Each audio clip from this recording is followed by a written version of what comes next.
Hello, hello, hello, hello.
Hello.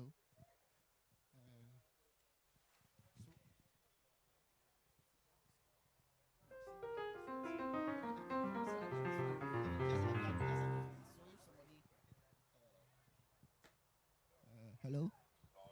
So anyone who has a question should come for the microphone. You ask the question, then they give you the answers,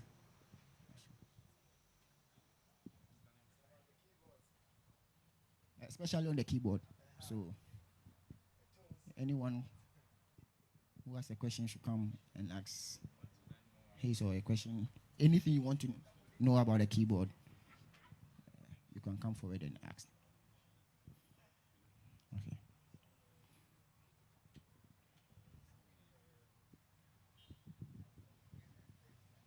I want to know more about the organ section of this keyboard. Is it good for also people who are into choral music and it is old contemporary music. Sure. If you come a bit closer, you realize that in the organ section you have different model organs. The TW is tone wheel, and those are the organs that have the rotary thingy spinning, and then you have that sound that's like boom boom boom boom boom, and then you have farfisa, vox. These are old organs from I think the 70s and the 60s, and the choral music that you were talking about. There's a pipe organ there, and then the drawbars. If you know anything about, do you know anything about organs? Yes. If you know about the drawbars, then you can manipulate them to get the sound that you want. So these are the different organ models. This is a tone wheel, another tone wheel, farfisa, which is different, a vox continental, which is also another type of organ. I think it was from the 70s.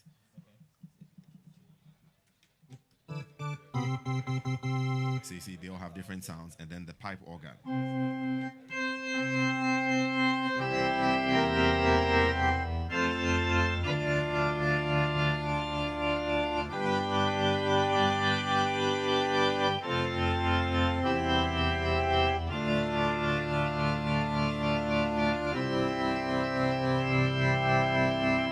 I was just fooling around with some random stuff, but you can see that. Split section, if they want to play the brass You sections and the splits. Sometimes they are playing the orchestra drums and at the same time playing the organ. How would that? Yes, you see in the sound and memory section, you have a different. You see the word split there. These little sections are different zones in the keyboard. So main obviously is the main sound, but if you want to layer it with something, then you're going to go to coupled, and then when you do that, you see that another sound has been activated. And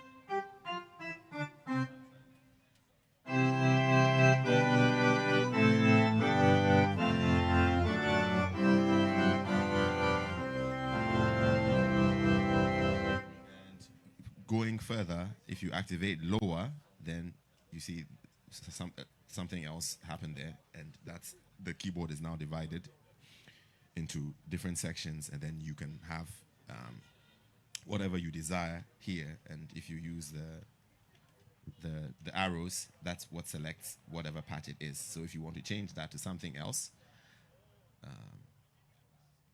yeah, yeah.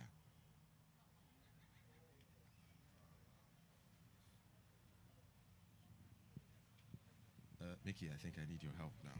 And then you can activate different sounds and split the keyboard into different sections. Yeah. Yeah. Change. So you see, so there's an organ here, and then here there's organ and strings. Yeah. So it has 4 zones, 4 channels that enable you to split the keyboard or layer whatever it is that you want. And you have quick access to the levels of the zones here. And quite wonderfully, these faders are mechanized. So whatever the settings are will reflect there. So if you change the tone to a different tone that has different settings with it, yeah, it will change automatically. So you immediately see what's going on. Okay. Yeah. So that's very cool. That's nice. Yeah. What about the pedal actions and expression? Yeah. Yes, keyboards like this never ever come with an expression pedal, so that's an extra accessory that you'd have to purchase on your own. They do come, of course, with a very lovely sustain pedal, but always, well, to the best of my knowledge, keyboards never come with an expression pedal, even synthesizers, because I believe people have very different tastes where these accessories are concerned, and so everybody has what they prefer, and so they hardly ever ship out with. In fact, they don't ship out with an expression pedal unless it's a special package coming from the distributor. Yeah. Anything else? As I was playing, I saw the keyboard is not here. Is not the same as when I look inside. What's the key? And I press here. It's not as white as here. What's the secret? Oh, there's no secret. That is just how it is modeled around an acoustic piano. And the acoustic pianos, they don't do plastic. Everything is wood, metal, and strings. So what you see here, oh, sorry. Let me switch these things off and go into the piano. So on an acoustic piano, this is exactly what you would see. So that is wood. The brown thing there, it's wood. And I'm not going to lie and speak about things that I don't know. I don't know about. I'm not sure what these keys are coated with, but they feel like they're plastic. But on an acoustic piano, the wood would be coated with ivory. Okay. I'm not sure. We can check with Mickey later as to what these keys are coated with. But they feel very nice. And they feel almost like the Petar keyboard, the key bed. Okay, they do the key beds for Kurzweil and Nord as well, some of them. And they have like really, really, really nice, if you are a piano player, these keys feel very, very nice. Yeah, you're welcome. Anybody else have anything to ask? Anything? Even my favorite food. Of course, let's transpose right here. It's loud and clear in your face, right there. Yeah. But how do you think I played the last two songs? It's right here. The transpose feature is very nice, and it shows has a flat and a sharp sign to show you what it is you're doing, whether you're increasing.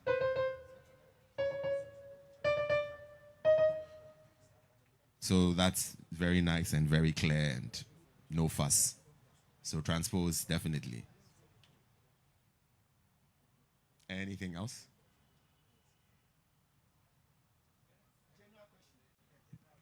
General questions are also allowed. You can also ask about the gear, the playing, if there's something that you want to know about the playing of the music itself, or the other gear, the drums, the pedals, the bass combo, this lovely monitor that I will try and steal before I leave. Yes, feel free. He wants to ask a question. Please come.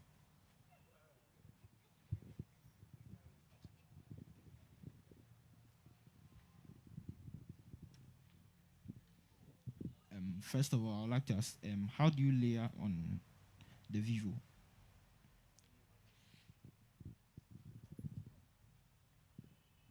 I'll use the little knowledge that I have to try to help you now. See the coupled button?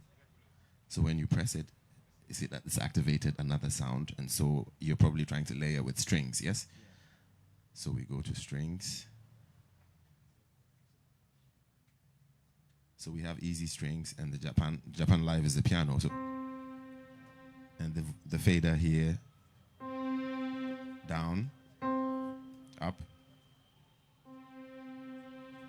Yeah. So it's very simple. You coupled, and then you select the sound, and then you have the faders for volume. And these faders here are for reverb, quick access to reverb settings on the patches.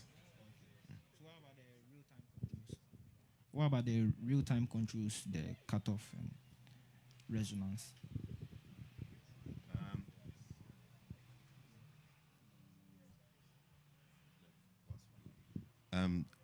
Usually for stage pianos, you get cutoff and resonance and the envelope, the ADSR, for synthesizer sounds. I think very few keyboard companies give you access to cutoff and resonance for pianos. I know Roland does it, but they're one of very few companies that I know that do that. A lot of companies that make stage pianos, they spend a lot of time, obviously, to sample the sound so that they sound good. So they don't want to risk people playing strange sounding things with what should be a nice acoustic sample.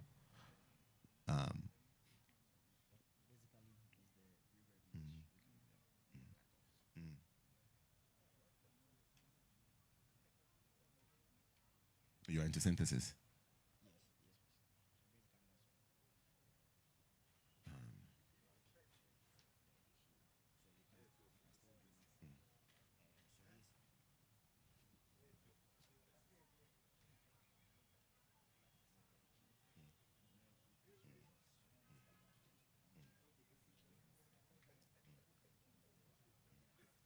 Let's see.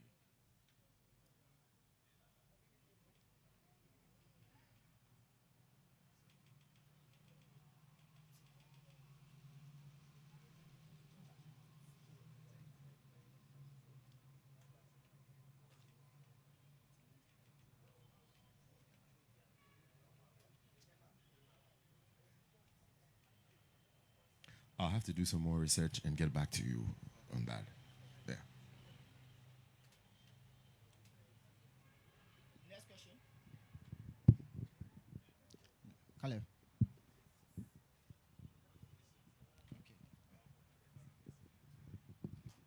Hello, boss. I can see you're enjoying yourself already. I want to ask, what do you like about this keyboard, first of all?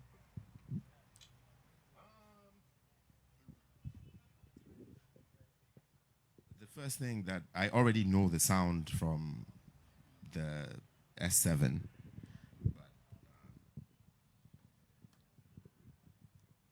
When I got my hands on this a few days ago, the first thing that really hit me was the feel of the keys. They feel very, very, very nice, very comfortable. They don't feel slippery. It's like it's easier to grip the keys with not so much effort, because um, when you're playing at fast tempos and you need to um, attack the key and release it quickly, it's nice if you have grip.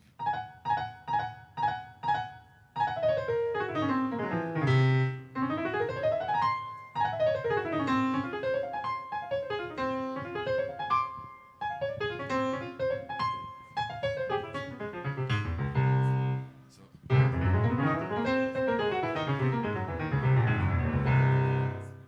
at any time there, if I made any slip ups, that's my inefficiency. But the keyboard itself is like actually quite nice, and you know,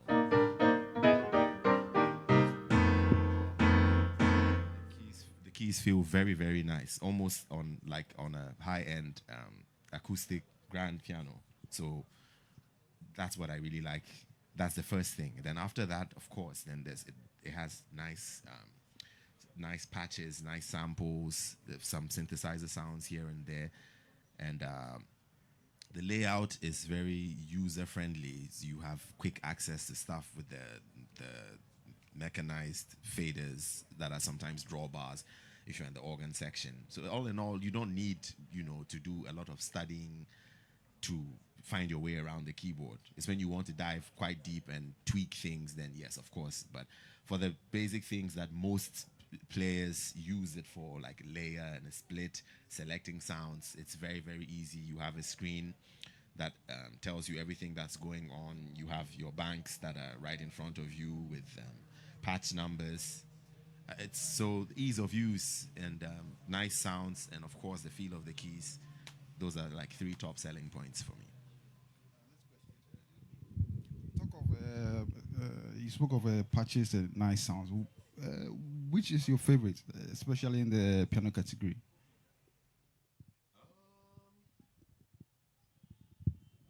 That's a tough one because I don't have a favorite anything, anywhere, anytime. It all depends on what I'm doing. Like I was going through the stuff and I realized that for general stuff, I like this one, the Vivo Live. But there was another one, an upright piano that I found interesting. Yeah, this has a nice. It almost sounds like a nice upright piano with a nice different from this has less grit and is more refined and more expensive sounding. But sometimes you want this gritty sound for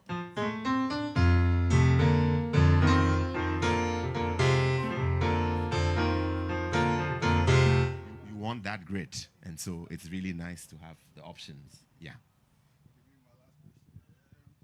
Well, guys, I must say this keyboard is a great keyboard. I use a similar type in church and Charlie. It's amazing, right from the split to layering sounds. It's pretty great. My last question, boss. I play small keyboards, so maybe just a little tip for us, I mean, on how to rehearse or how you practice your routine as a musician.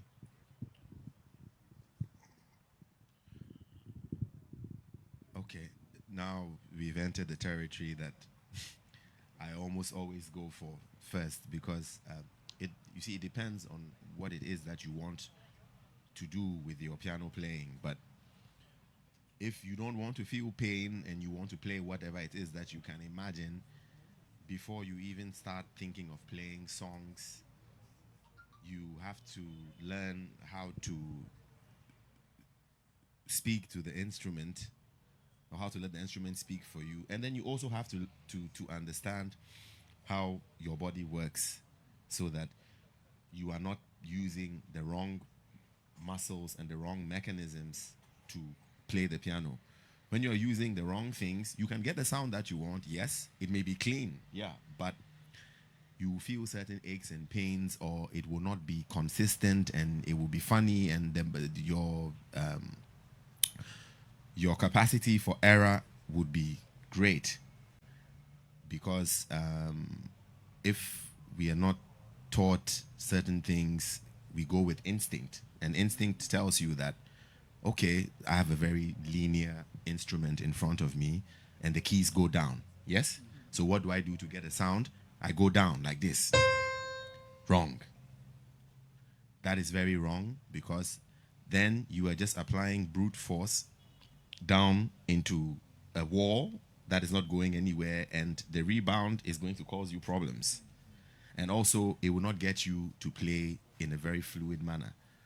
The piano is a linear instrument. Our bodies are not linear. A lot of the motions that we do are circular in nature.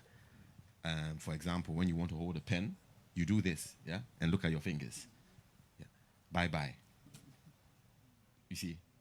So what we should aim for is to keep the hand in its most natural, relaxed position. When you stretch out like this, or you clench your fingers, if you hold here, your forearm, you'll find out that it's tight. You don't have to believe me. You can try it and find out for yourself. Stretch, flex, and I'll hold your forearm. It's tight, no? But then relax it like this. Now touch it. Yeah. So that is the first thing to bear in mind. Another thing is that you don't play the piano with your fingers only. If you play the piano with your fingers only, you get a very light sound. And as a result, you would want to push down with your fingers. And your fingers are very, very weak. Your fingers are not meant for... There's a lot of misconceptions that, you need strong fingers to play the piano. No. You need nimble fingers to play the piano, fingers that can move quickly. But you also need them to support the weight of your hand and your arm. You don't need your fingers to go to the gym. No. What it is coordination, using certain things. I'll show you very quickly, very briefly, what I mean. So the hand has to, at any given time, whatever it is that you are doing, the hand has to quickly return to this position so that it's resting. Okay, that's one. And secondly, to stretch, you don't stretch with the finger like this, because what is going to happen, you are going to activate our brothers and sisters here into tension, and then you start to feel pains. So instead of stretching with the fingers alone, you stretch with the whole wrist and the whole motor apparatus, the whole arm. So I'm here on the C, and I want to play the C on the octave above. I'm not going to stretch like this. I'm going to stretch with the whole hand. First, the wrist will lead the way, and then, you see?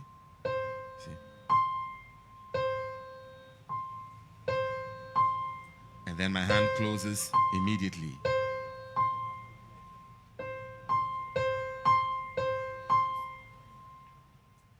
And with the circular motion that I was talking about, instead of playing the piano down like this, down into the keys, that can cause injury and doesn't give you a really nice tone, you should think of combining a circular motion of the arms like this together with the downward movement of your wrist and your fingers. It seems funny, but when you do it, it actually feels very, very comfortable. And what happens is that when your wrist is down, that is the playing position. And then you lift it up with the arm like this, and that's the resting position. So it's almost like you are breathing and playing at the same time. So if I want to play one note at a time, it will be.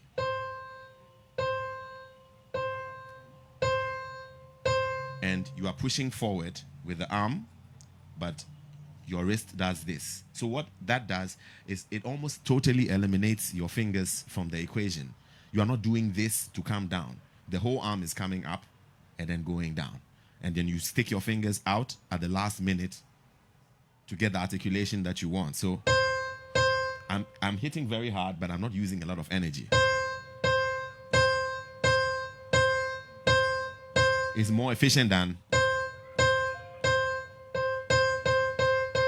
And then that's another thing. And then the way you touch the keys will determine what the piano will throw back at you. Again, intuition is quite funny. You would think that, striking the key like this is the fastest way to take the keys, send the keys down. It's not. The fastest way to send the keys down is this. Then I'll show you. Instead of doing this and pushing the key away from me, you almost scratch the key and draw it back to you. So if I do this,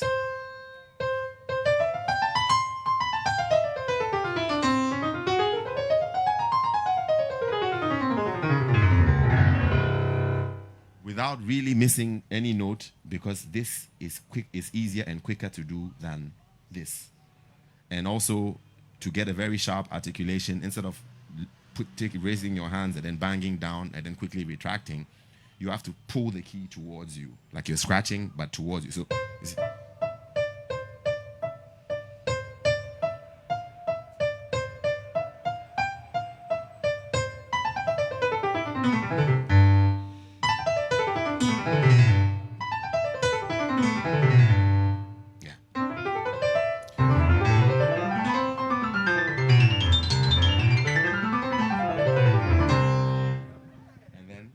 Before we go, the power from playing the keys does not come from the fingers. It comes from the whole arm and this circular motion and waves. And so if you take the C major scale, we divide it into two hand positions, 1, 2, 3, which is the small position, and then 1, 2, 3, 4, 5. The power to play that is not coming from the fingers, it's coming from the circular motion, the up and down. So 1, 2, 3, you go up.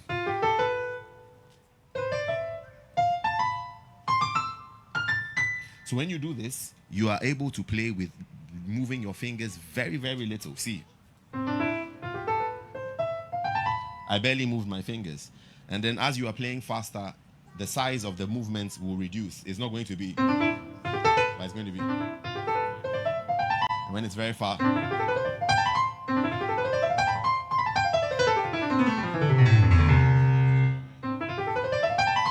And depending on the articulation you are using,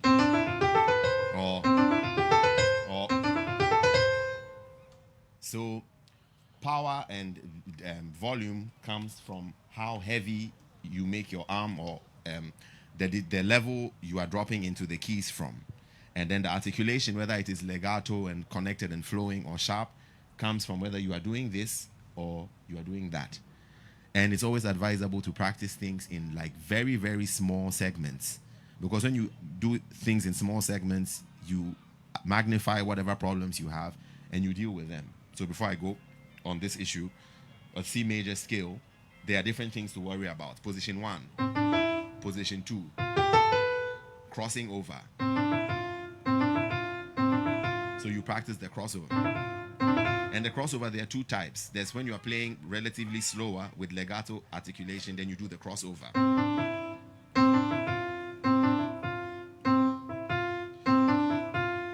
And you send the thumb underneath the hand, underneath the other fingers in advance. So that you are ready. But when you're playing at a very fast tempo, you cannot do that. So what you do is you eliminate the crossover altogether and just shift the hand. So you are up in the wave, no crossover, you come down on the key. See? See? You see that? So you practice that.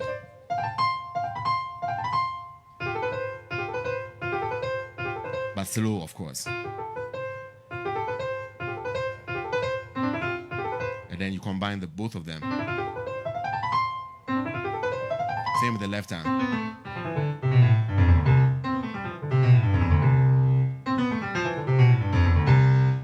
And so these are things to think about. You isolate the problem, you practice it in isolation, and then you link it to the bigger picture.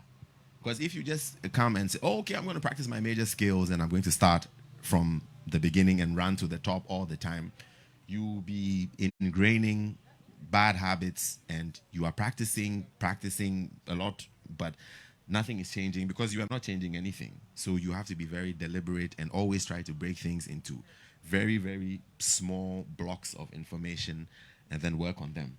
So position 1, position 2, crossover.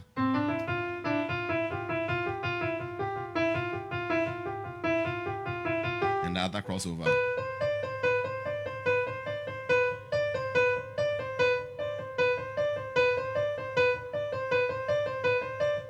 And then you go at a very slow tempo that is comfortable for you without making mistakes. Then you up the tempo a little bit by bit. And then also another way of practicing, like for speed and accuracy, is when you are a bit comfortable now, you push the tempo up to somewhere that is not comfortable for you. You try there, it's not working, obviously. Then you come back a little bit until it's comfortable. Then you push bit by bit. Yeah. So there are different ways of doing things. It's not, and you should be very careful, because very often we are told that, yeah, I just practice slow and then playing fast will come magically. That's a lie. Playing slow and playing fast, they are two different things. So you have to practice both of them. Because like I said, when you are playing slow, you have the time to make the motions big. But when you are playing fast, you don't have time to make the motions big. So you have to practice how to make the motions small. See, the motion is so small. If you don't know to look for it, you will not see. But what my hand is doing is this. It's a wave. And it's this wave that gives you the energy to play the keyboard, not the fingers. Because you come down, and then when you go up, gravity brings your arm down and gives you the power to play the next set of keys. So actually what happens is that you are almost allowing your hand to fall into the keyboard. And then later, as you become more adept at doing these things, you learn how to make your hands heavy or light. Now it sounds like something that is conceptual and it's a whole lot of mumbo jumbo. But when you get into the system, you can learn how to make your hand heavy, lighter still. So I'm not really pushing down on the key, but here my arm is heavy. I'm letting gravity pull my arm down. See? Softer, I'll make the arm lighter. So these things, they have to be taught to you because they are imperceptible. If I don't tell you, you don't see that I'm making my arm heavy or I'm making it light. You just think that I'm, pressing down on the keys. And no, pressing down on the keys, that's the quickest way to have tension. Yeah. Okay. Any question on the other instruments?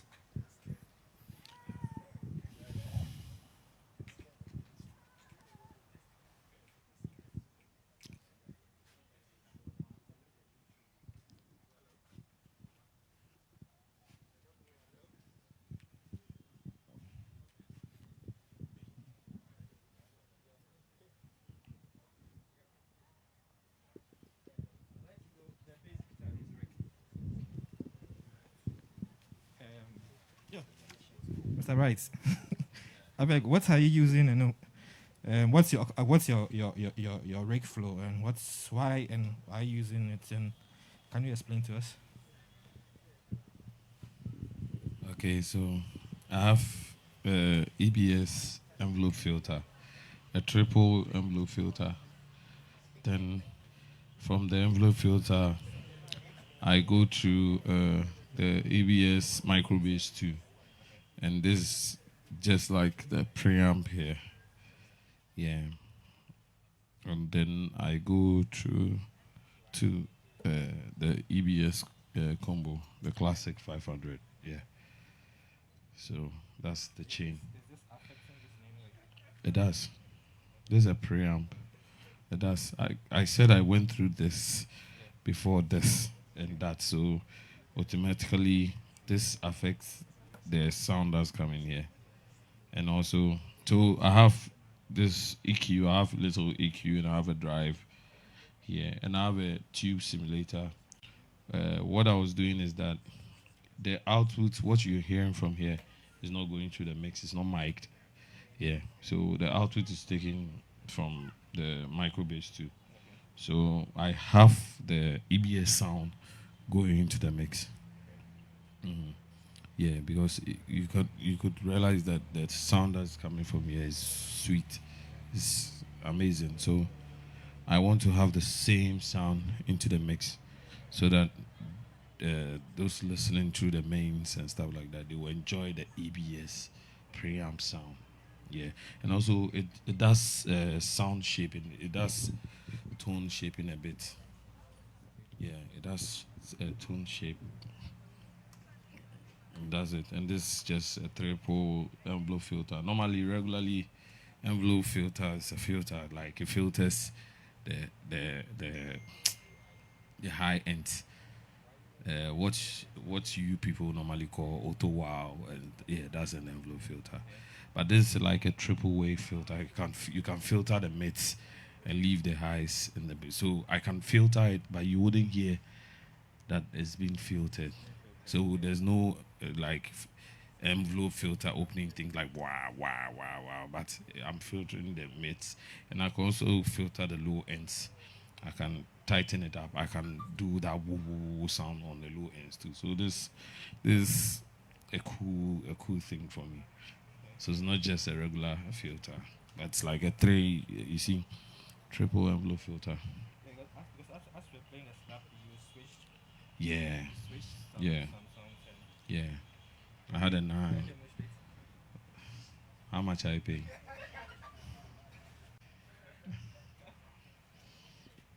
Okay.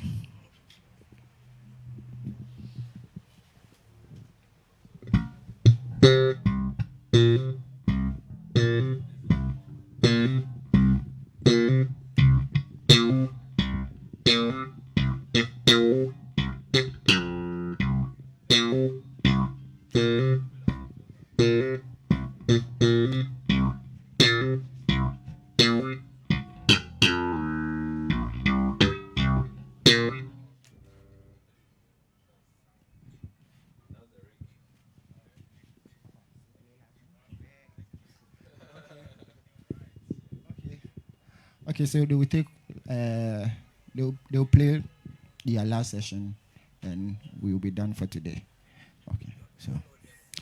So on keys is Victor Day, Junior Victor Day Junior. On bass is Bright Osei, and on drums is Mr. Frankie C. Thank you. Okay, please.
Ronwoon Production presents Sound and Light Fair 2021. It's the first of its kind and it's taking place at the Page Events Center from the 26th to 28th March 2021 from 8 a.m. to 8 p.m. each day. There will be over 20 brands of musical equipment from top world-class manufacturing companies on display. This maiden edition features a host of activities including live demo of equipment, seminars for musicians, music directors, vocal